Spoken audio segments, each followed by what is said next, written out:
Narsingi police station వద్ద hero Raj Tarun మాజీ ప్రేయసి లావణ్య సంచలనం సృష్టించింది. పోలీసులు తనకు న్యాయం చేయటం లేదని, పోలీస్ స్టేషన్ ముందే చనిపోతానని వాపోయింది. నిన్న రాత్రి కూడా కొంతమంది తన ఇంటికి వచ్చి తనపై దాడి చేసే ప్రయత్నం చేశారని లావణ్య ఆరోపించింది. మొన్న రాజ్ తరుణ్ అతడి తల్లిదండ్రుల మీద ఫిర్యాదు చేస్తే ఇంతవరకు పోలీసులు వారిపై కేసు పెట్టలేదని మండిపడింది. పోలీసులు న్యాయం చేయకపోతే స్టేషన్లోనే ప్రాణాలు విడుస్తా అంటూ లావణ్య హెచ్చరించింది. నాకు ప్రాణహాని ఉందని చెప్పినా పోలీసులు న్యాయం చేయటం లేదని లావణ్య చెబుతోంది. హీరో రాజ్ తరుణ్ లావణ్యల వ్యవహారం రోజు రోజుకు ముదురుతోంది. లావణ్య ఉంటున్న రాజ్ తరుణ్ ఇంటిని ఆమె వదిలి వెళ్లాలంటూ రాజ్ తరుణ్ తల్లిదండ్రులు బుధవారం ఆమెతో వాగ్వాదానికి దిగారు.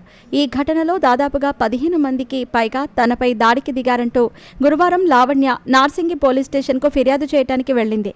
కోకాపేటలోని తన ఇంటి వద్ద జరిగిన గొడవపై లావణ్య నార్సింగి పోలీస్ స్టేషన్లో ఫిర్యాదు చేసింది. రాజ్ తరుణ్ తల్లిదండ్రులు 17 మందితో తనపై దాడి చేసి ఇంటిని స్వాధీనం చేసుకునే ప్రయత్నం చేశారని ఆమె ఫిర్యాదులో ఆరోపించింది. తాను అసలు రాజ్ తరుణ్ తల్లిదండ్రులను టచ్ కూడా చేయలేదని, వాళ్లే ఇంట్లోకి వచ్చి వస్తువులను ధ్వంసం చేసేశారని ఆరోపించింది.